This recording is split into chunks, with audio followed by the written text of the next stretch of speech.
Lexus LX 570ลูกค้าเราได้เข้ามาสดๆใหม่ๆเลยเนาะคันนี้เนาะสีดำเงางามป้ายงามเนาะ9168คันนี้เป็น LX 570S เด้อลูกค้าเด้อ V8 5,700 cc เนาะเกียร์ออโต้ไส้เดิมสูตรลาวลูกค้าเดี๋ยวเขาเบิ่งโดยรวมน้ำกันเนาะสีดำงามๆเนาะมีเลดตัดตัวนี้เห็นบ่กระแจเป็นขี้เลดเมื่อทุกบานเด้อเพียงแต่จกมือใส่ไขได้เมื่อทุกบานเลยเนาะทั้งหน้าทั้งหลังเป็นคือกันเมื่อมาเบิ่งโดยรวมน้ำหลังฝาท้ายเป็นฝาท้ายไฟฟ้าเด้อลูกค้าเนาะกดลงไฟฟ้าทั้งฝาลุ่มและฝาถึงเห็นบ่สวยๆงามๆเลยคันนี้เนาะสีดำตัดกับเลดเนาะล้อแม็กเดิมขอบซาวลูกค้าเด้อเห็นบ่อย่าง285เนาะขอบซาวเนาะนี่ภายในสวยๆงามๆเลยตัวนี้เนาะเป็นเครื่องอีโคเป็นจักรอีโคเนาะเป็น2013เดือน7นำไส้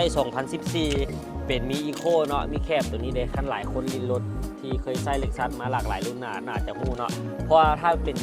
จักรตัวเก่าที่บ่มีอีโคเนาะเป็นรุ่นเก่ากว่านี้มันจะบ่มีแคบตัวนี้จะหน้าปัดจะต่างเนาะตัวนี้หน้าปัดเป็นหน้าปัดรุ่นใหม่เป็นหน้าปัดเป็นจักรตัวมีอีโคเลยเนาะเดี๋ยวเขาซีสายภาพให้เบิ่งเนาะเล็กซัสเนาะแน่นอนอยู่แล้วบอกเรื่องความฟูลออปชั่นของเพิ่นเนาะมาแบบเต็มระบบเลยเนาะเป็นโซกทงลมเนาะมีทงลมขี่ด้วยความนิ่มความสะดวกสบายเนาะคือว่าสุดยอดเนาะมีโหมดสามารถปรับได้เนาะคือมีคอมฟอร์ตมี normal แล้วก็มีโหมดสปอร์ตนี่ลูกค้ามาพร้อมกับยกสูงต่ำเนาะตัวนี้แมนกดลงก็เป็นลงเป็นต่ำลงเนาะกดขึ้นก็เป็นสูงขึ้นเนาะนี่ตัวนี้เป็นก็เป็นมีไฮมีโลแน่นอนรถ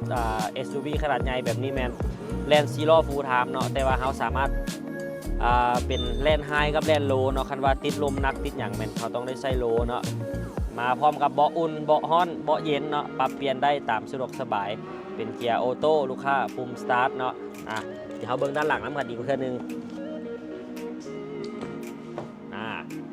ด้านหลังนั่งสบายแน่นอนเนาะบอไฟฟ้าเนาะตัวนี้เนี่ยปรับได้ไฟฟ้าเลยลูกค้าเด้อ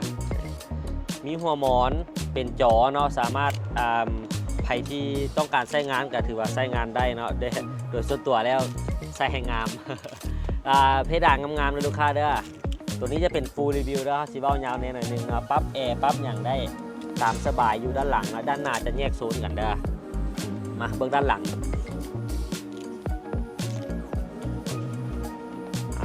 นี่เนาะด้านหลังนี่กว้างขวางตามสไตล์ของ SUV เนาะบอปรับขึ้นปรับลงเป็นไฟฟ้าเนาะบอไส้กับแมนพับมันขึ้นอยู่เทิงเนาะมันก็เป็นไว้เครื่องได้ดีเนาะอันนี้เป็นไฟฟ้าเข้าเองนะนี่เดี๋ยวอันนี้ก็กดไฟฟ้า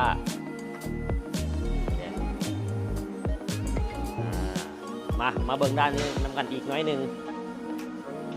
ตัวนี้ที่ว่าบอไฟฟ้าได้ลูกค้าเด้อปรับตูดไปตูดมาเป็นไฟฟ้าเนาะแต่ว่าปรับเอ็นแมนปรับมือตัวนี้นะนี่ตูดไปตูดมาเป็นไฟฟ้าครั้งนี้คือการเนาะเป็นฟูลออปชั่นมีบอไฟฟ้าครบหมดเนาะทั้ง2ด้านเลยแล้วก็มีสามารถตั้งเซตเบาะได้ว่าคนที่1นั่งแนวใดคนที่2คนที่3เนาะเพราะว่าถ้าว่าเขาขี่หลายคนมีได้ขึ้นมารถปุ๊บกดปุ๊บแล้วเขาจะจื้อค่าของเขานะว่าเขาเคยนั่งสำไหนมันจะเป็นค่าของเขาเลยแล้วก็มีโหมดแบบว่าฝาท้ายถ้าเขาไม่อยากให้มันปิดไฟฟ้าเขาปิดมือก็สามารถใส่งานบีบเอาได้มาเดี๋ยวสตาร์ทเครื่องให้เบิ้งเดี๋ยวเข้ามาเบิ้งจอใกล้ๆเนาะเพราะว่าจอที่เป็นอีโคมันจะต่างจากจอรุ่นเก่าเนาะจะมีพวกนี้ต่างขึ้นมาเห็นดิเห็นปะโหมดยกสูงต่ำอย่างมันจะมีครบหมดเลย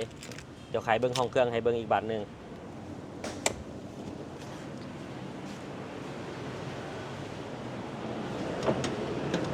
นี่ของเครื่องเนาะเครื่อง V8 สุดยอดแหละความนิ่มความเงียบเนาะเดินเบาเงียบๆเลยจักหน่อยตัวนี้รถหากติจักรใหม่นะเด็เห็นบอกอุณหภูมิมันได้ทีมันจะเงียบๆเบาๆเลยเดี๋ยวซิมาลองโหมดยกสูงต่ำให้เบิ่งได้ไปท้ายทั้งข้างเดี๋ยวอัดประตูกัน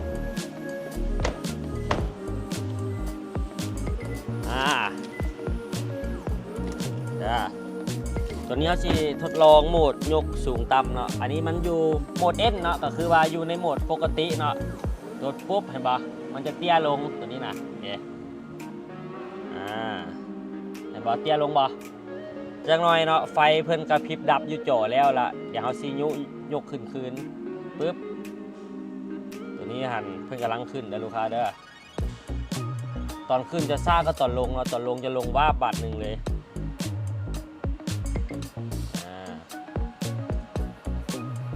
ธรรมดาแล้วเหน่งรถน้อยนึง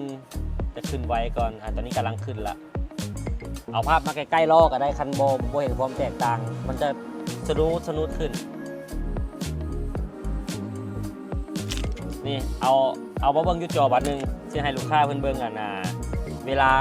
โหมดยกสูงต่ำเพิ่นทำงานเนาะเห็นปะมันจะค่อยๆเปลี่ยนตัวเอ็นเนาะแต่ว่าก่อนใช้งานต้องล็อกบ่ได้ล็อกรถอัดประตูเมื่อครบทั้ง4บานเนาะเพื่อเอาให้รถมันจึงทำงานเนาะโหมดนี้มันจึงค่อยทำงาน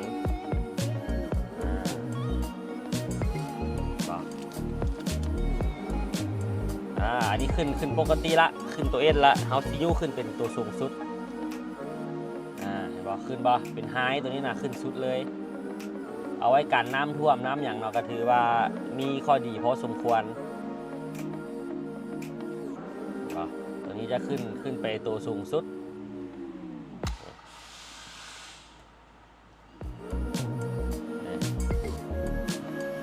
เสียงจักรนี่ถือว่าเงียบขนาดนี้แหละเงียบ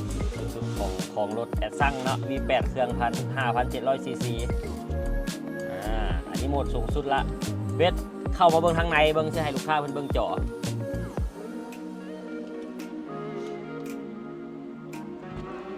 เนาะโหมดปรับแอร์เป็นตัวรุ่นใหม่มันจะเป็นแนวนี้มันจะบ่มีบีบอยู่นี่เขาต้องปรับอยู่นี่บ่จึงค่อยมาปรับอยู่นี่ได้ตัวนี้หันที่จริงอยากให้เบิ่งว่ารถใช้งานหลายงานหน่อยเนาะตัวนี้ของเขาใช้งานบ่หลายเนาะจอยังบ่เหลืองรถเล็กซัสรุ่นนี้เนาะมีข้อเสียคันตัวใดใช้งานหลายหรือว่าตากแดดหลายจอมันจะเหลืองแต่ว่าคันนี้จอบ่เหลืองเลยลูกค้าเด้อยังงามคือเก่าแบบนี้นะเบิ่งด้านในอีกหน่อยนึง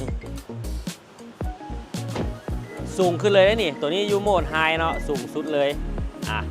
คือเก่าเนาะสำหรับท่านใดที่สนใจรถเฮาเนาะสามารถเข้ามาเบิ่งมาลองมาขับมาขี่ได้เนาะรถเขาจอดอยู่บ้านหนองพญาเนาะตัวหน้ามินิบิ๊กซีตัวหน้าวัฒนาใกล้ๆกับห้องหมอเมลเด็กเนาะเดี๋ยวเขา